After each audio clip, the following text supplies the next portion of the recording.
وہ عنایہ کے کہنے پر عائشہ عابدین سے ملنے آیا تھا، یقین اور بے یقینی کی ایک عجیب کیفیت میں جھولتے ہوئے۔ وہ اسلام سے ایک بچے کے طور پر متعارف ہوا تھا، ایک بچے کے طور پر متاثر۔ وہ ایک ایسے خاندان کے ذریعہ اس مذہب کے سحر میں آیا تھا کہ ان جیسے لوگ اس نے دیکھے ہی نہیں تھے۔ ان کی نرمی، فیاضی اور ہمدردی نے ایرک کا وجود نہیں، دل اپنی مٹھی میں کیا تھا، اور اتنے سالوں میں وہ اسلام کی اسی روشن خیالی، اسی فیاضی اور نرمی کو ہی آئیڈیلائزڈ کرتا رہا تھا۔ اور اب وہ اپنے مینٹور کے بارے میں ایسی باتیں سن رہا تھا جو اس کے لیے ناقابل یقین تھیں۔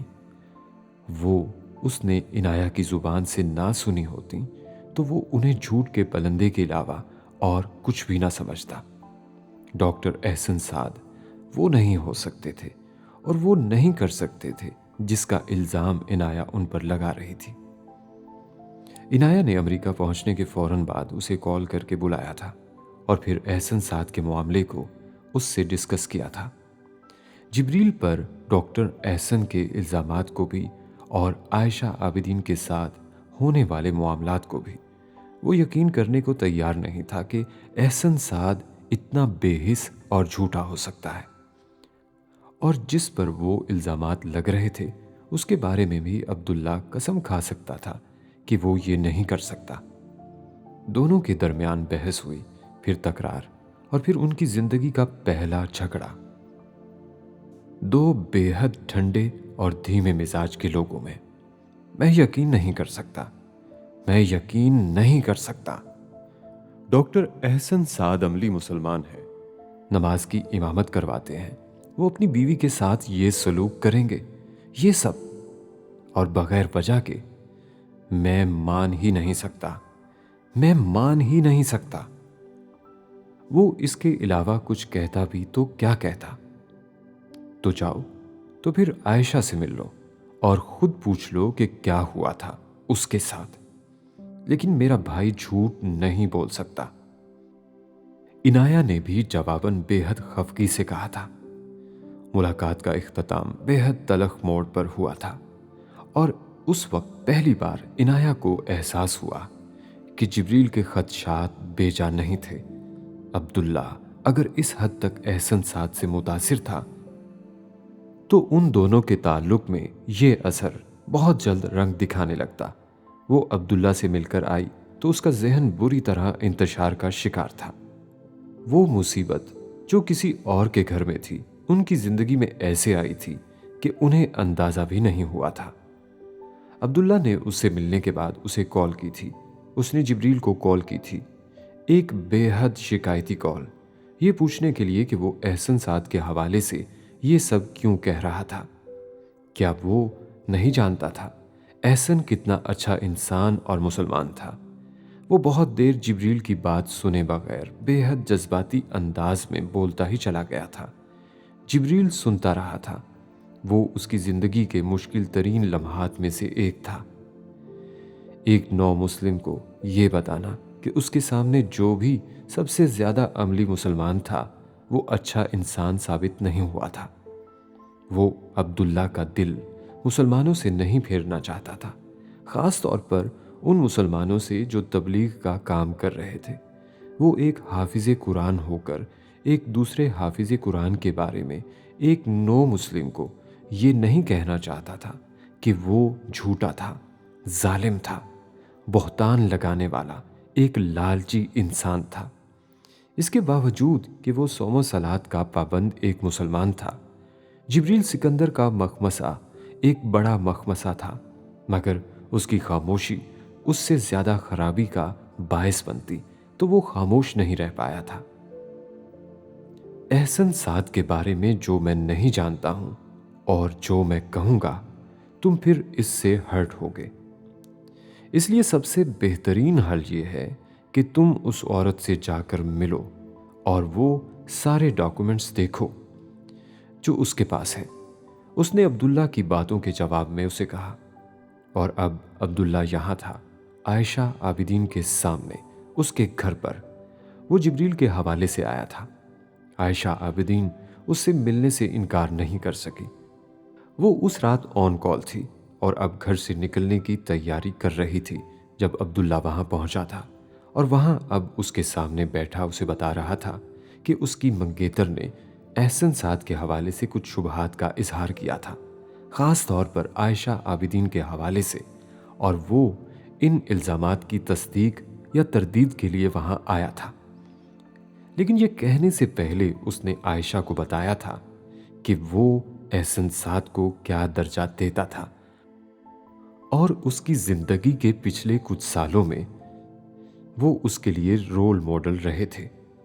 وہ جیسے ایک بت لے کر عائشہ عابدین کے پاس آیا تھا، جسے ٹوٹنے سے بچانے کے لیے وہ کسی بھی حد تک جا سکتا تھا، اور گفتگو کے شروع میں ہی اتنی لمبی تمہید جیسے ایک حفاظتی دیوار تھی، جو اس نے صرف اپنے سامنے ہی نہیں عائشہ عابدین کے سامنے بھی کھڑی کر دی تھی۔ اس نے بھی جبریل جیسی ہی خاموشی کے ساتھ اس کی باتیں سنی تھیں، بے حد تحمل اور سکون کے ساتھ، کسی مداخلت یا اعتراض کے بغیر۔ عبداللہ کو کم از کم اس سے یہ توقع نہیں تھی۔ وہ یہاں آنے سے پہلے عائشہ عابدین کا ایک امیج ذہن میں رکھ کر آیا تھا۔ وہ پہلی نظر میں اس امیج پر پوری نہیں اتری تھی۔ بے حجاب ہونے کے باوجود اس میں عبداللہ کو بے حیائی نظر نہیں آئی۔ بے حد سادہ لباس میں، میک اپ سے بے نیاز چہرے والی ایک بے حد حسین لڑکی، جس کی آنکھیں اداس تھیں اور جس کی آواز بے حد دھیمی۔ عبداللہ وہاں ایک تیز ترار، بے حد فیشنیبل، الٹرا ماڈرن عورت سے ملنے کی توقع لے کر آیا تھا، جسے اس کے اپنے خیال اور ڈاکٹر احسن سعد کے بتائے ہوئے کردار کے مطابق بے حد قابل اعتراض حلیے میں ہونا چاہیے تھا۔ مگر عبداللہ کی قسمت میں شاید مزید حیران ہونا باقی تھا۔ عنایہ اور جبریل دونوں نے اس سے کہا تھا کہ وہ اسے ڈاکومنٹس دکھائے گی، احسن سعد سے طلاق کے کاغذات، کورٹ کا فیصلہ، کسٹڈی کی تفصیلات اور وہ حقائق جو صرف وہی بتا سکتی تھی۔ عائشہ عابدین نے ایسا کچھ بھی نہیں کیا تھا۔ احسن سعد برا شخص نہیں ہے، صرف میں اور وہ کمپیٹیبل نہیں، مطابقت نہیں رکھتے تھے، اس لیے شادی نہیں چلی۔ تقریباً 10 منٹ تک اس کی بات سننے کے بعد عائشہ نے بے حد مدھم آواز میں اسے کہا تھا، وہ یقیناً اتنے ہی اچھے مسلمان ہیں جتنا آپ اسے سمجھتے ہیں، اور اس میں بہت ساری خوبیاں ہیں۔ آپ بڑے خوش قسمت ہیں کہ آپ کا واسطہ ان کی خوبیوں سے پڑا۔ میں شاید اتنی خوش قسمت نہیں تھی، یا پھر مجھ سے کوتاہیاں سرزد ہوئی ہوں گی، وہ کہہ رہی تھی، اور عبداللہ کے دل کو جیسے تسلی نہیں ہو رہی تھی۔ یہ وہ کچھ نہیں تھا جو وہ سننا چاہتا تھا، لیکن وہ بھی نہیں تھا جس کی اسے توقع تھی۔ وہ آپ کے لیے ایک انسپائریشن اور رول ماڈل ہے، یقیناً ہوں گے، وہ کہہ رہی تھی۔ کوئی انسان پرفیکٹ نہیں ہوتا، مگر چند غلطیاں کرنے پر ہم کسی کو نظروں سے نہیں گرا سکتے۔ میرے اور احسن سعد کے درمیان جو بھی ہوا، اس میں اس سے زیادہ میری غلطی ہے، اور آپ کے سامنے میں ان کے بارے میں کچھ بھی کہہ کر وہ غلطی پھر سے دہرانا نہیں چاہتی۔ عائشہ نے بات ختم کر دی تھی۔ عبداللہ اس کی شکل دیکھتا رہ گیا تھا، اسے تسلی ہونی چاہیے تھی، نہیں ہوئی۔ وہ وہاں احسن سعد کے بارے میں کچھ جاننے اور کھوجنے نہیں آیا تھا، اس کا دفاع کرنے آیا تھا، اس عورت کے سامنے جو اس کی تذلیل اور تضحیک اور دل شکنی کا باعث بنی تھی۔ لیکن اس عورت نے جیسے اس کے سامنے کوئی گنجائش ہی نہیں چھوڑی تھی کسی صفائی، کسی وضاحت کی۔ اس نے ہر غلطی، ہر گناہ خاموشی سے اپنے کھاتے میں ڈال لیا تھا۔